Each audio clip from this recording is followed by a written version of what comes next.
digamos, que hacen a toda la función cognitiva.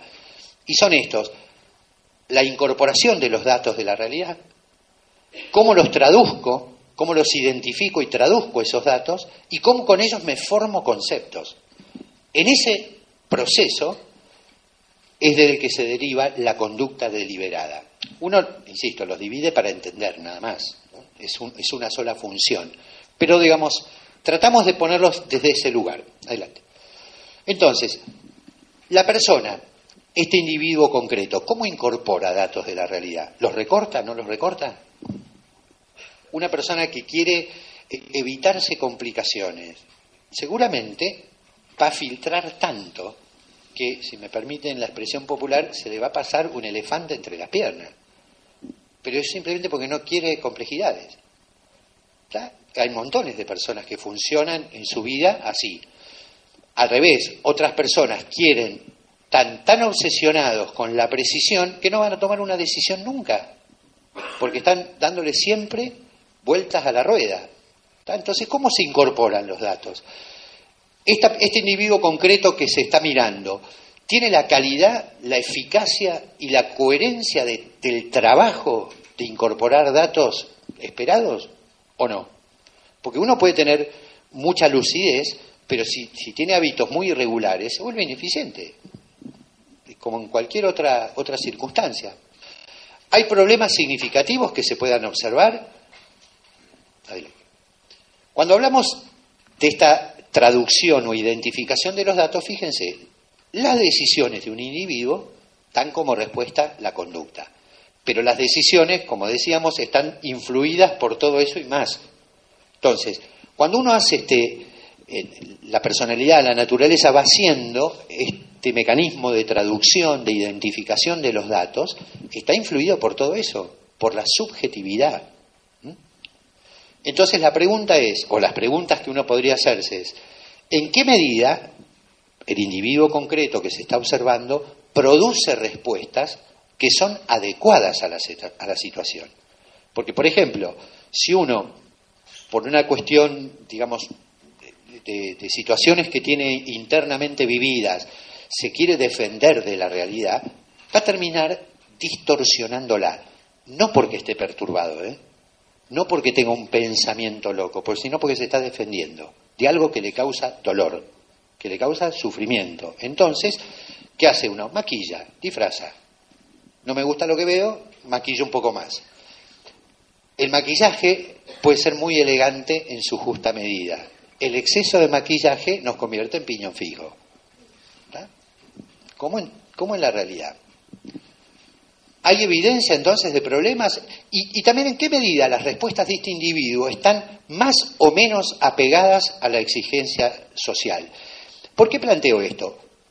También uno podría ponerlo en un continuo y decir, una persona que está rígida y excesivamente apegada a las exigencias sociales va a estar más preocupado por responder a las exigencias sociales que por dar la respuesta correcta que se espera.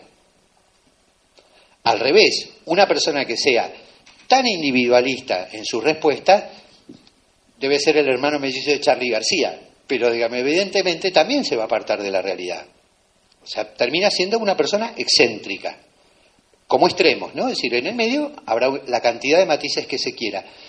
Pero el punto concreto es, la persona tiene que tener libertad personal como para obrar con idiosincrasia, con individualidad, cada vez que se requiera, pero dentro de una norma esperable y dentro de una evidencia esperable. Y finalmente el último paso de la tarea del pensamiento es esto de la conceptualización.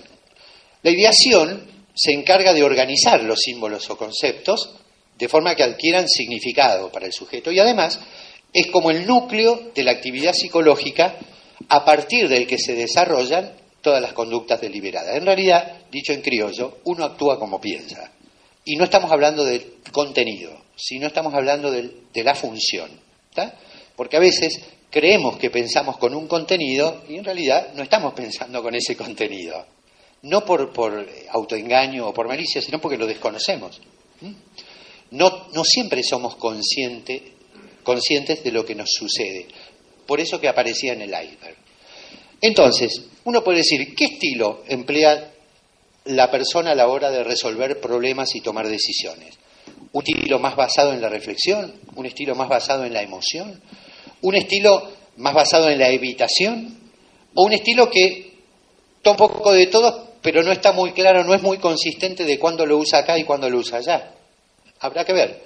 ¿Y qué tan eficaz es? ¿Está el pensamiento marcado por rigideces, por valores rígidos? Porque una persona que es muy rígida, y el ejemplo más claro es el fanático, el pensamiento le hace así. La realidad le entra por una cerradura, porque su pensamiento es tan rígido que es incapaz de ver otra cosa. Entonces la flexibilidad en el pensamiento nos amplía el horizonte y eso hay que verlo. La ideación del sujeto está libre de errores, es clara, o existen además otras actividades periféricas que interfieren. ¿Vieron cuando uno se despierta de noche y no sabe por qué se piensa en cosas o se distrae? Eso es actividad periférica. Preocupaciones internas que nos vienen a la cabeza que no iniciamos y que no controlamos. Cuando eso crece mucho, el juicio empieza a volverse errático.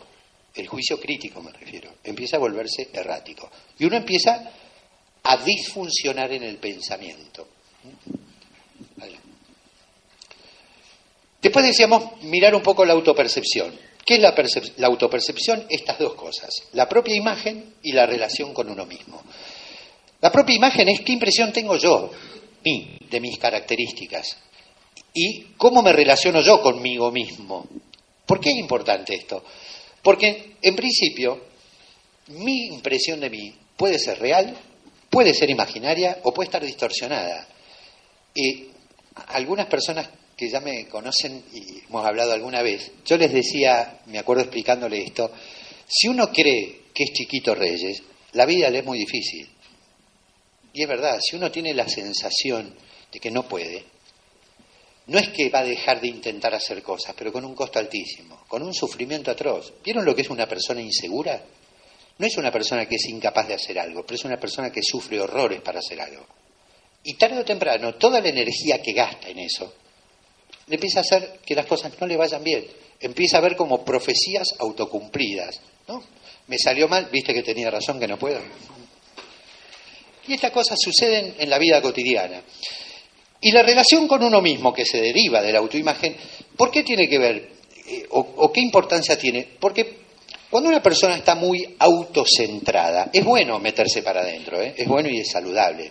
Pero cuando uno está muy autocentrado, quiere decir que mira tanto el ombligo que pierde de vista la realidad. Empieza a volverse sordo, ciego a todo lo que me rodea. Imagínense, a ver, uno va a poner ejemplos muy pueriles, pero no menos claros. Hay artistas que uno ve por televisión que el ego no le entran en esta habitación. Entonces, la verdad y la realidad pasan por ellos, y de un modo a veces tan grotescamente evidente que sobran las palabras. ¿Me explico? Entonces, cuando alguien está tan egocéntrico o tan autocentrado, se vuelve ciego y sordo a la realidad. O al revés, cuando uno está muy metido para adentro sobre aspectos negativos de uno mismo, empezamos a entrar en un terreno peligroso. Cualquiera de las dos, por eso es tan importante ver cómo estamos en este aspecto también. Y finalmente, todo ese proceso subjetivo que venimos desarrollando nos lleva a interactuar en la vida real con otras personas. Entonces, hay que mirar esto, y además porque la función lo requiere. Esta persona que va a cumplir esta tarea o va a llevar adelante esta tarea o función, ¿tiene habilidades sociales claras o es José carencia de habilidades? ¿Está? Porque eso también hace a la vida cotidiana del trabajo y de la función. ¿Tiene predisposiciones que afecten las percepciones de los demás? Ustedes imagínense, vuelvo a poner